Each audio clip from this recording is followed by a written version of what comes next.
Pourquoi je suis jalouse? Si vous aussi, vous voulez en savoir plus sur pourquoi vous êtes jalouse et surtout, vous voulez savoir comment vous en sortir, let's go!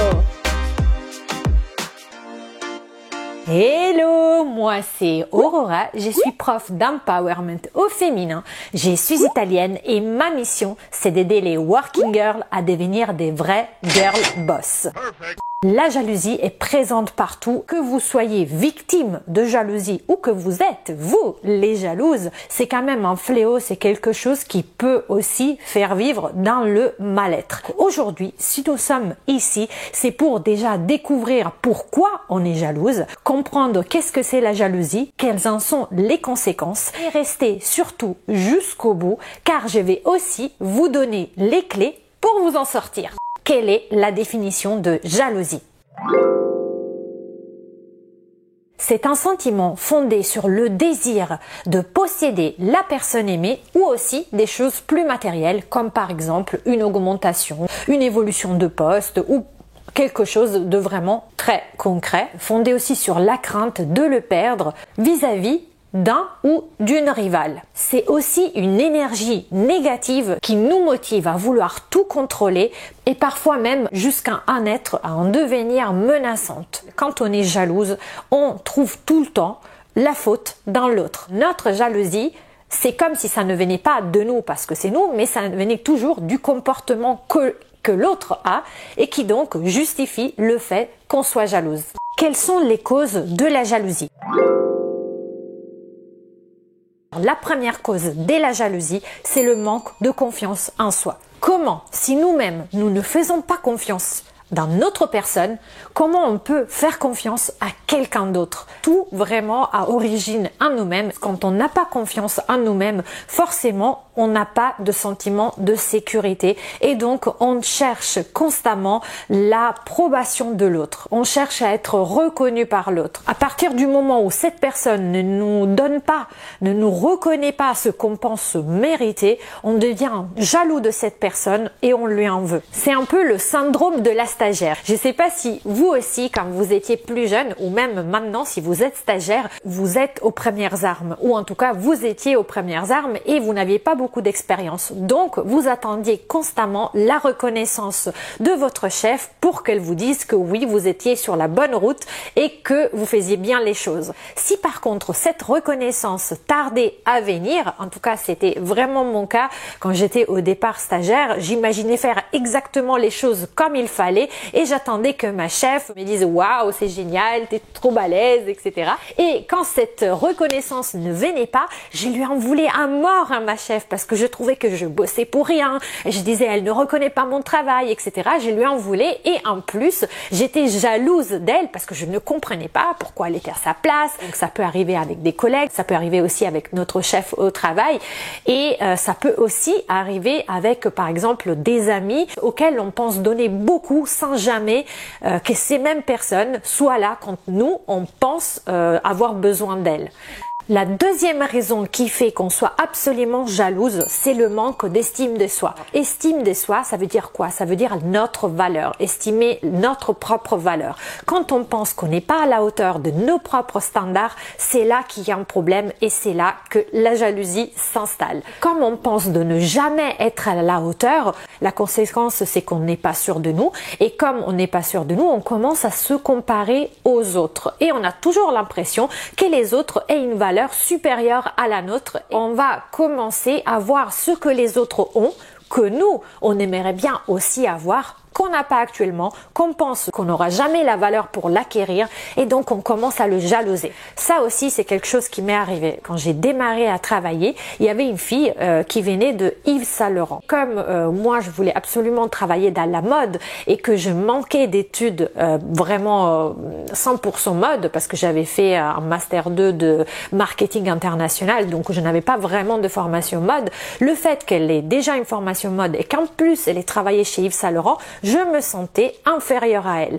Et donc, tout ce qu'elle avait réussi à avoir dans l'entreprise en arrivant avec des avantages que moi-même, en arrivant, je n'avais pas pu avoir parce que forcément, on me faisait déjà, entre guillemets, une faveur de me recruter alors que je n'avais pas des connaissances vraiment purement mode et que je n'avais pas non plus d'expérience vraiment purement mode, j'ai commencé à jalouser cette personne. Et en réalité, c'était juste un problème de estime de moi car je ne me retenais pas à la hauteur des personnes qui sortaient d'études de mode. Quand on pense qu'on n'aura jamais la chose que l'autre a parce qu'on pense qu'on n'est pas à la hauteur de cette même chose, on commence à jalouser l'autre et on se sent menacé par l'autre parce qu'on sait que cette personne, ou elle nous a déjà piqué entre guillemets la place, ou elle va nous la piquer. Et c'est la même chose en amour parce que si on pense de ne pas être à la hauteur de notre rival, de quelqu'un qui est en train de pointer notre mec, on pense aussi que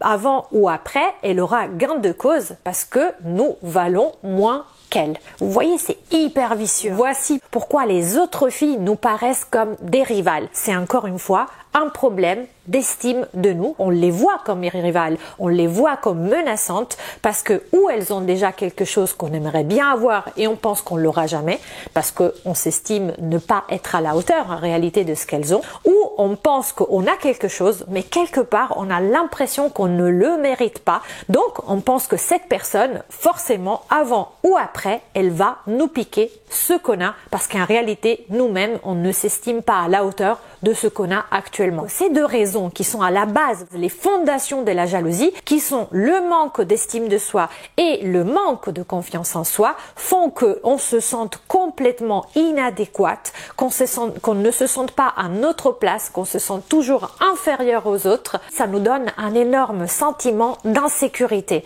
De l'autre côté, toujours le fait de ne pas être sûr de nous et ne pas avoir estime en nous, ça va nous donner une forte peur de perdre ou l'être aimé ou de perdre le poste ou la possibilité d'évoluer dans le monde du travail. On ne voit pas tout ce mécanisme-là s'enclencher. On va forcément ne pas se rendre compte que tout ça vient de nous et on va essayer de trouver les preuves auprès du comportement des autres que c'est à cause des autres qu'on est jaloux. En tout cas, on a vraiment tendance à rejeter tout le temps la faute vers l'extérieur et vers le comportement des autres. Pour ça, on veut tout contrôler et en voulant tout contrôler, on devient même menaçante et à force vraiment saoulante dans une relation amoureuse ou même au travail, on peut devenir un peu psychopathe. Ouais, on peut vraiment ne pas être très cool envers nos collègues parce qu'on va commencer, comme on se sent menacé, à tout contrôler et on va commencer à chercher des preuves parce qu'en fait, notre cerveau, il est fait d'une telle façon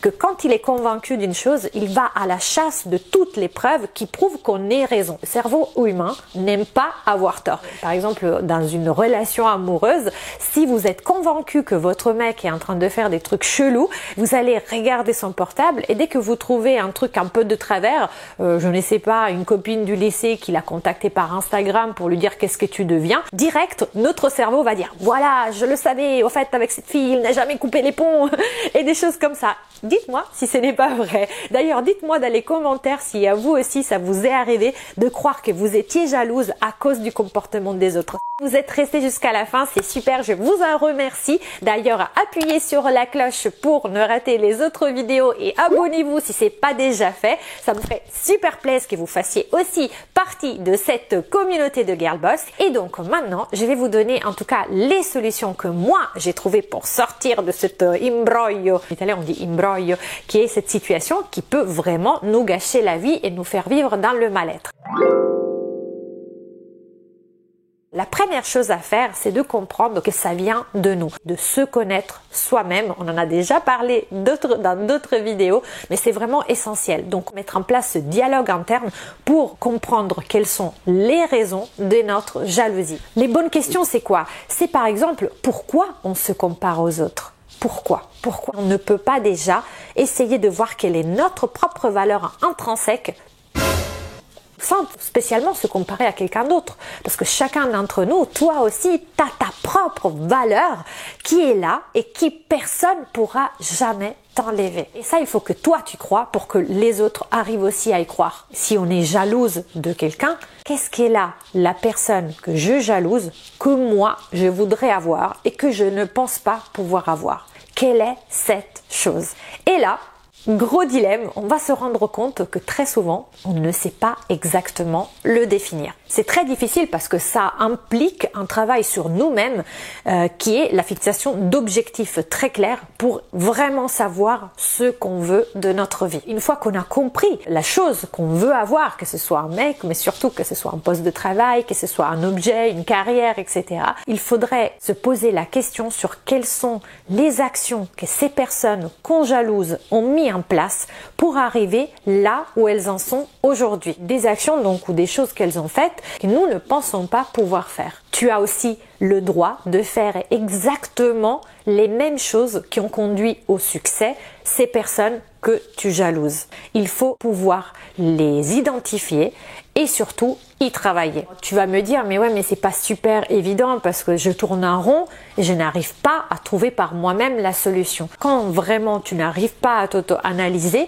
à trouver vraiment quels sont les déclics qu'il faudrait trouver pour que tu puisses identifier ces choses dont tu penses pas être à la hauteur et surtout la voie pour atteindre l'objectif, ce que je peux te conseiller, c'est de te faire épauler par un coach, quelqu'un qui puisse te montrer la voie en te posant les bonnes questions qui vont t'aider à toi-même arriver aux bonnes solutions. On en a déjà parlé dans cette vidéo, un outil qui est hyper utile, qui est le reframing. Reframing, c'est-à-dire essayer de voir la situation par les yeux d'une personne externe. Parce que quand on est en train de broyer du noir, on ne se rend pas compte qu'on tourne toujours en rond. Mais quand on essaye de prendre du recul et de regarder la situation comme si ce n'était pas nous qui étions au milieu de cette même situation, d'un coup, on arrive à voir quelle est la solution.